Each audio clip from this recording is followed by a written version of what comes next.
அன்புக்குரிய சகோதரர்களே, நேற்றைய தினம் மத்திய அரசாங்கம் ஒரு முக்கியமான வரவேற்கத்தக்க ஒரு அறிவிப்பை செய்திருக்கின்றார்கள். நாட்டில் குற்றங்கள் குறைவதற்கு ஒரு அடிப்படையான ஒரு விஷயம், குற்றங்கள் பெருக முக்கியமான காரணம் என்னவென்றால் வழங்கப்படக்கூடிய நீதி பரிபாலனம் மிக தாமதமாக வழங்கப்படுவதுதான் என்பது நாம் அனைவரும் அறிந்த ஒன்று. நீதிமன்றத்தில் ஒரு வழக்கை நாம கொண்டு போவோமேயானால் அந்த வழக்கை முடிவுக்கு கொண்டு வருவதற்கு குறைஞ்சபட்சம் ஒரு 25 வருஷம் தேவைப்படுது.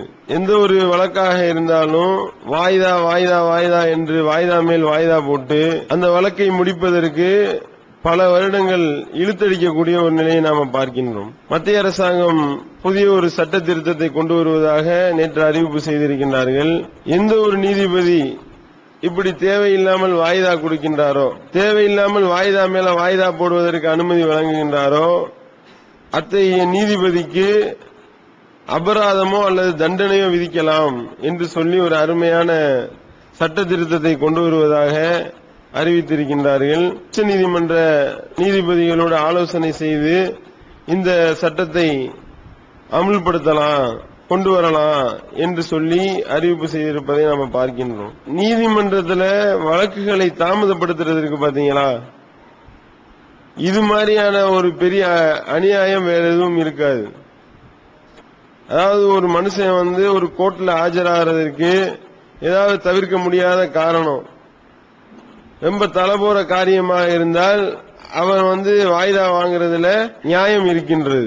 இப்ப ஒருத்தர் இத்தனாம் தேதி ஆஜராக வேண்டி இருக்கிறது, அவங்களுடைய தந்தையோ அல்லது உறவினர்களோ சீரியஸ் கண்டிஷன்ல ஆஸ்பத்திரியில் அட்மிட் ஆகிருக்கிறாங்க, அவங்கள போய் கவனிக்க வேண்டி இருக்கிறது.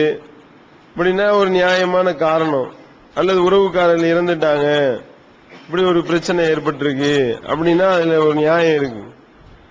ஆனா இங்க வாய்தான்றது எப்படி போடுவாங்க தெரியும்ல, அதாவது இன்றைய தினம் கோர்ட்ல ஆஜராகாமல் இருக்கிறதுக்கு, ஆஜராகாம அவாய்ட் பண்றதுக்கு, தப்பிக்கிறதுக்கு என்ன பண்ணுவான்னா காலண்டர் எடுத்து பார்க்க வேண்டியது. காலண்டர்ல கும்பகோணம் கோயில் இன்னைக்கு கும்பாபிஷேகம் போட்டிருந்தான்னு வைங்க, உடனே போய் கோர்ட்ல தாக்கல் பண்ணுவாரு.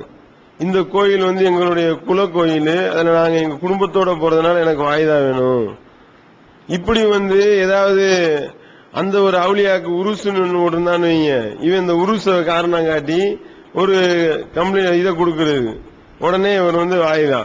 இப்படி யாரு பக்கம் பாதகமான தீர்ப்பு சொல்ல போறாங்களோ அப்படின்னு யாரு பயப்படுறாங்களோ அவர் என்ன செய்வாரு, பார்த்துக்குருவோம் வாய்தா போடு என்று சொல்லி ஒரு 20-25 வருஷத்துக்கு இழுத்தடிக்கக்கூடிய நிலைமையை பார்க்கிறோம். இது ஒரு பக்கம். ரெண்டாவது என்னன்னா, ரெண்டு பார்ட்டியும் சேர்ந்தாலும் நீதிபதி போடுவார் வாய்தா. ரெண்டு பார்ட்டியும் இருப்பாங்க, நீதிபதி என்ன செய்வாரு, உட்கார்ந்தவனையும் இந்த கேஸ 28ஆம் தேதி நான் ஒத்தி வைக்கிறேன் அப்படின்ட்டு போயிருவாரு. என்னன்னா இவர் எல்லாத்தையும் விசாரிக்கிறதுக்கு இவர் மாற்றப்பட்டுக்கிட்டு இப்படி அறிவிக்கக்கூடியதை பார்க்கிறோம். ஆனால் நாட்டில் குற்றங்கள் பெருகுவதற்கு என்ன காரணம் அப்படின்னு பாத்தீங்கன்னா, எல்லாம் தைரியமா துணிந்து ஒவ்வொரு தவறையும் செய்வதற்கு ஒரு ஊக்கத்தை வழங்கக்கூடியதா எது இருக்கின்றது என்றால், இப்படி நீதிமன்றங்கள்ல வழக்குகள் இழுத்தடிக்கப்படுறதான் காரணமா இருக்கு. சட்டத்துறை அமைச்சர் ஒரு 2 மாசத்துக்கு முன்னாடி அறிக்கை தாக்கல் பண்ணாரு. என்ன அறிக்கை, இந்தியா முழுவதும் நிலுவையில் உள்ள வழக்குகளுடைய எண்ணிக்கை 3 கோடி வழக்கு நிலுவையில் இருக்கு. அப்ப இருக்கிற போடப்பட்ட வழக்கு எல்லாமே நிலுவையில தான் இருக்கு என்று சொல்லக்கூடிய அளவுக்கு நிலைமை இருக்கின்றது என்றால், இதை முதல்ல ஒழிக்கணுமா இல்லையா? கட்டாயம் ஒழிக்கப்பட வேண்டிய ஒரு முக்கியமான ஒரு விஷயம். இப்படி போட்டு இழுத்தடிச்சு கடைசியை பார்த்தோம் என்றால் 1949 வருஷம் ஒரு வழக்கு போட்டாங்க. என்ன வழக்கு, பாபர் மஸ்ஜிதுக்குள்ள ராமரு சீதை லட்சுமண சிலையை கொண்டு போய் பள்ளிவாசல் மெம்பர் படியில வைக்கிறாங்க. இதுக்காக அந்த மோதினார் கொண்டு போய் ஒரு எஃப்ஐஆர் போட்டாரு. இது நீதிமன்றத்தில் இந்த வழக்கு வந்துச்சு. விசாரிக்கிறார்கள், விசாரித்துக் கொண்டே இருக்கிறார்கள். இன்னும் முடிஞ்ச பாடில்லை. நாட்டில் நடக்கக்கூடிய அனைத்து பிரச்சனைகளுக்கும் இந்த வழக்கு காரணமா இருக்கா இல்லையா? இந்த பாபர் மஸ்ஜித் வழக்கை வைத்து எத்தனை உயிர் பலிகள் ஏற்பட்டு இருக்கிறது, எவ்வளவு பேருடைய சொத்துக்கள் சூறையாடப்பட்டிருக்கின்றன, எத்தனை முஸ்லிம்களுடைய இரத்தங்கள் இதனால குடிக்கப்பட்டிருக்கிறது. ஒரு நிமிஷத்துல தீர்ப்பளிக்க வேண்டிய ஒரு விஷயம். என்னடா ஏன்டா இப்படி அநியாயம் பண்ணீங்க, தூக்கி வெளியே போடு சிலைய என்று ஒரு ஆர்டர் போட்டிருந்தா என்னைக்கும் முடிஞ்சு போயிருக்கும் இந்த பிரச்சனை. பார்க்கிறோம், நாட்டில் நடக்கக்கூடிய அனைத்து கலவரங்களுடைய மையமா இது ஆனதா இல்லையா? காரணம் என்ன? எல்லாம் இந்த நீதிபதிகள் பண்ண வேலை, நீதிமன்றங்கள் செய்த வேலை தானே. அதே மாதிரி பார்க்கணும், அதாவது ஒருத்தன் மைனரா மேஜரான்னு சொல்லி ஒரு கம்ப்ளைண்ட், அவன் ஒரு பாலியல் சேட்டை பண்ணிருக்கிறான், அவனை தூக்கி உள்ள வைக்கிறதா இல்ல சிறார் நீதிமன்றத்துக்கு அனுப்புறதா அப்படின்னு ஒரு வழக்கு போடுறாங்க. வழக்கு போட்டா அவன் வயசு என்ன ஏதுன்றது செக் பண்றதுக்கு அவனுடைய சர்டிபிகேட் இருக்கு, வாங்கி பார்த்து இத்தனாம் தேதி இவன் பிறந்திருக்கிறான், இத்தனை வருஷம் ஆச்சு, இப்பனா இவனுக்கு 18 வயசு பூர்த்தி ஆயிருக்கு, 17 வயசு ஆயிருக்குன்னு ஈஸியா சொல்லலாம்ல. இதுக்கு எவ்வளவு நேரம் தேவைப்படும்? ஒரு ஆளுக்கு 17 வயசா 18 வயசான்னு எப்படி கண்டுபிடிக்கிறது? பெர்த் சர்டிபிகேட் வாங்கி பார்க்க வேண்டியது. 1982னா உனக்கு இத்தனை வயசு, 1990னா உனக்கு 23ன்னு சொல்லிட்டு போக வேண்டியதுதானே. இதுக்கு ஒரு கேஸ் போடுறாங்க. கேஸ் போட்டா இந்த கேஸ் 7 வருஷம், 7 வருஷத்துக்கு அப்புறம் ஆய்வு பண்ணி சொல்றாங்க, தீர்ப்பு வழங்குறாங்க. அவருடைய அந்த பள்ளி சான்றிதழை நாங்க பார்த்தோம், அவருக்கு 18 வயது பூர்த்தி அடையவில்லை. இதை பாக்குறதுக்கு இதுக்கிட்ட 7 வருஷம் உனக்கு? 7 வருஷமா இதை உட்கார்ந்துகிட்டு 7 வருஷமா உட்கார்ந்துகிட்டு சர்டிபிகேட் ஆய்வு பண்ணிக்கிட்டு இருந்தியா நீனு?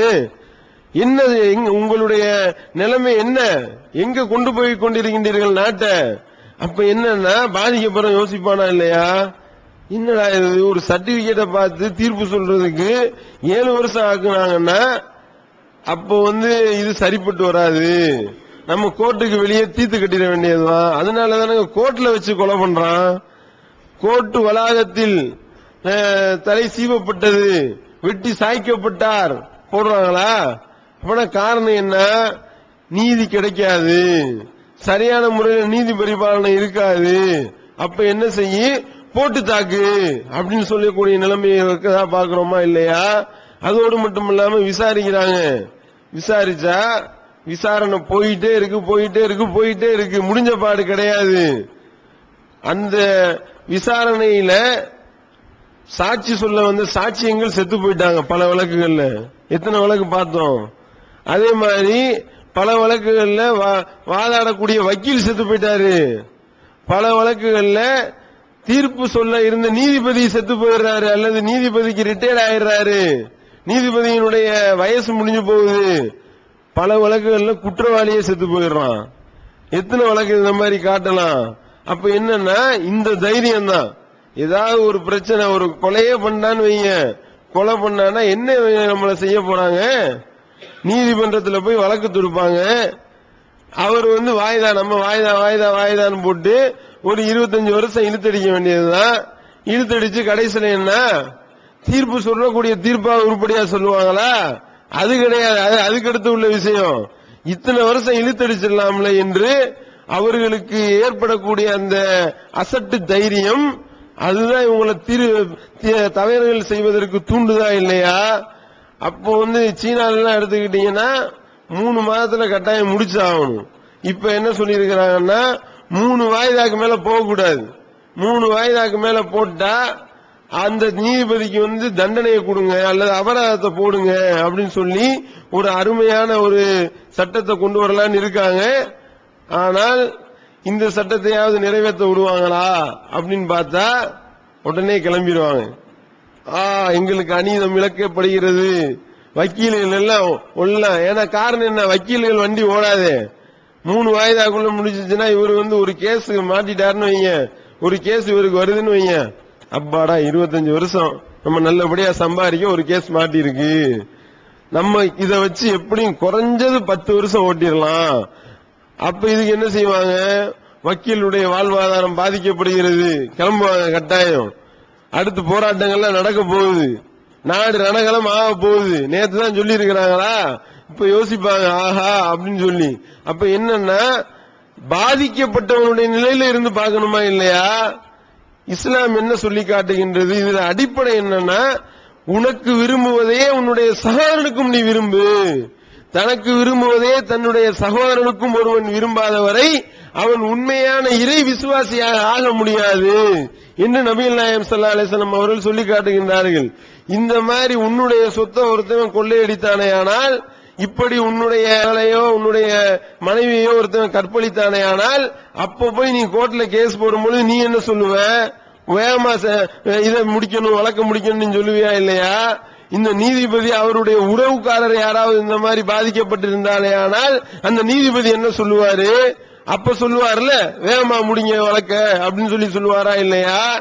அப்ப என்னன்னு பாக்கணும்னா, ஒரு பாலியல் பலாத்காரத்திற்கு உள்ளாக்கப்பட்டு ஒரு பெண் சாகுறா, அவ அந்த டார்ச்சர்னால செத்து போறா. அவ ருசிகான ஒரு பொம்பளை ஒரு பெண்ணுடைய வழக்கு எடுத்தாங்க. அது ஓடுது 16 வருஷத்துக்கு மேல அதை விசாரிச்சு அந்த ரத்தோர் என்ற அந்த டிஜிபிக்கு கடைசியில் என்ன தீர்ப்பு சொன்னாங்க? 1000 ரூபாய் அபராதம், 1 ஆண்டு சிறை தண்டனைன்னு சொன்னாங்க. இதுதான் நிலைமை. அப்போ இந்த மாதிரி உன்னுடைய மகளை ஒருத்தவன் செஞ்சிருந்தா விடுவியா? உன்னுடைய உறவுக்கார பெண்ணை ஒருத்தவன் இந்த மாதிரி பண்ணிருந்தா உனக்கு இப்படி வாய்தா போடுவியா? நீ வாய்தா கேட்பியா? இப்ப இஸ்லாம் என்ன சொல்லி காட்டுது என்றால், பாதிக்கப்பட்டவனுடைய நிலையிலிருந்து பாருங்க.